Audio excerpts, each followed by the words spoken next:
हे राजन भैया सुना। हाँ बोला। अरे हम सोचते ही प्रधनिया लड़ीन जाई का। हाँ हाँ ठीक है, लड़ जा।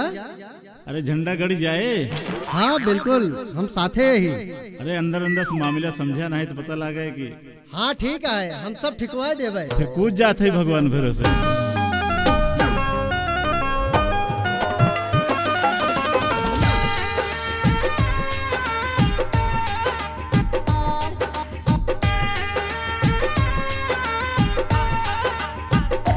हे भगवान एक बारी प्रधान बनाए देता।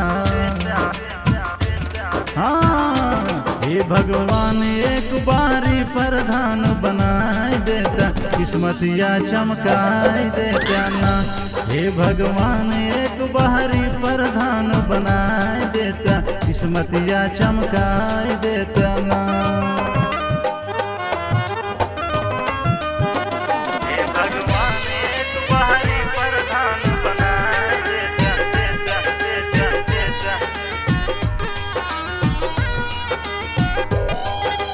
मिली नरेगा लूटब खाब हमू पैसा खूब कमाओ। हाँ मिली नरेगा लूटब खाब हमू पैसा खूब कमाओ। फॉर्च्यूनर टॉप मॉडल हमरो बुक कराए देता, किस्मतिया चमकाए देता ना। हे भगवान एक बारी प्रधान बनाए देता, किस्मतिया चमकाए देता ना।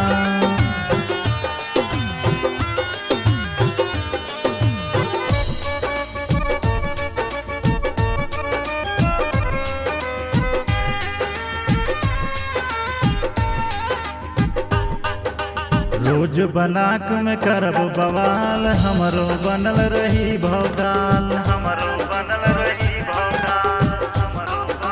हाँ रोज बलाक में करब बवाल, हमरो बनल रही भौकाल। बस हमका विजयी रथ पायक बार बिठाए देता, किस्मतिया चमकाए देता ना। हे भगवान एक बारी प्रधान बनाए देता, किस्मतिया चमकाए देता ना।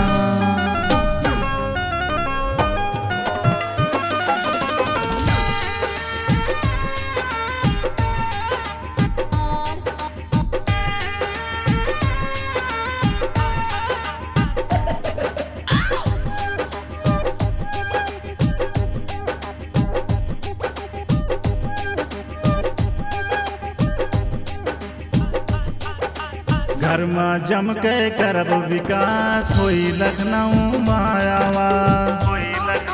हाँ घर में जम के करब विकास, होई लखनऊ मायावा। कुलदीप और मुकेश के संग प्रॉपर्टी दिलाए देता, किस्मतिया चमकाए देता ना। हे भगवान एक बारी प्रधान बनाए देता, किस्मतिया चमकाए देता ना।